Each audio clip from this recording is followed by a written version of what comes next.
Welcome to Telugu one news. నేను రూపానాదెల్ల. కేటీఆర్ హీరోగా political పిచ్చోడు.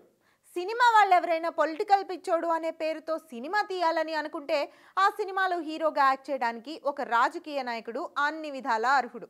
అతనెవరో ఈ పాటికి మీకు అర్థమైపోయిందిగా. ఎస్, అతనే కేటీఆర్ అలియాస్ కల్వకుంట్ల తారక రామారావు. కేటీఆర్ వ్యక్తిగతంగా పిచ్చోడు కాదు, బాగా చదువుకున్నవాడు, మాటకారి, సబ్జెక్ట్ ఉన్నవాడు.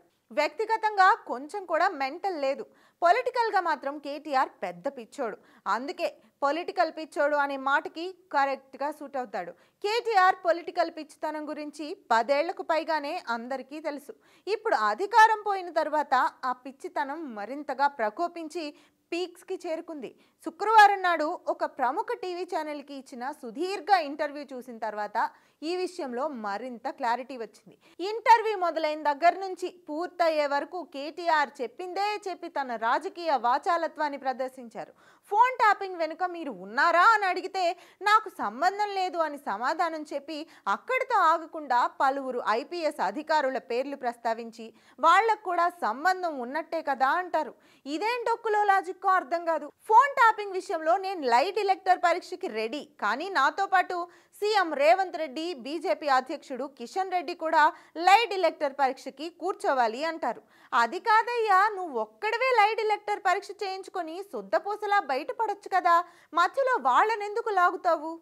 ఫోన్ ట్యాపింగ్ విషయంలో కేటీఆర్ ఇంకా చాలా శాఖలు ప్రదర్శించారు.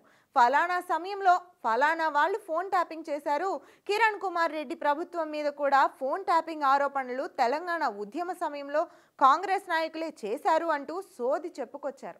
మీ ప్రభుత్వం ఫోన్ ట్యాపింగ్ చేసిందా లేదా అంటే మాత్రం చేసింది లేదా చేయలేదు అని తేల్చకుండా నాకు మాత్రం సంబంధం లేదు అని అంటారు.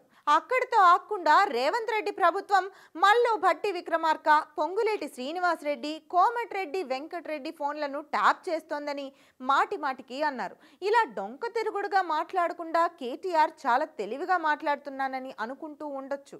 కానీ ఆయన మాట్లాడుతున్న తీరు ఆయన రాజకీయ అజ్ఞానాన్ని, రాజకీయ అహంకారాన్ని స్పష్టంగా బయటపెట్టింది. యాంకర్ ఏదైనా కీలకమైన ప్రశ్న అడిగితే చాలు ఓ పేపర్ని కెమెరాకి చూపిస్తూ కాంగ్రెస్ పార్టీ 6 హామీలు నెరవేర్చలేదని రాగం అందుకున్నారు. మీకు అహంకారం ఎక్కువైపోయిందని అందరూ అనుకుంటున్నారని అంటే నేను అస్సలు అహంకారనే కాదు అంటూ అహంకారంగా సమాధానం చెప్పారు. అంచేత ఎవరికైనా పొలిటికల్ పిచ్చోడు అనే సినిమా తీయాలన్న ఇంట్రెస్ట్ ఉంటే కేటీఆర్ని సంప్రదించవచ్చు.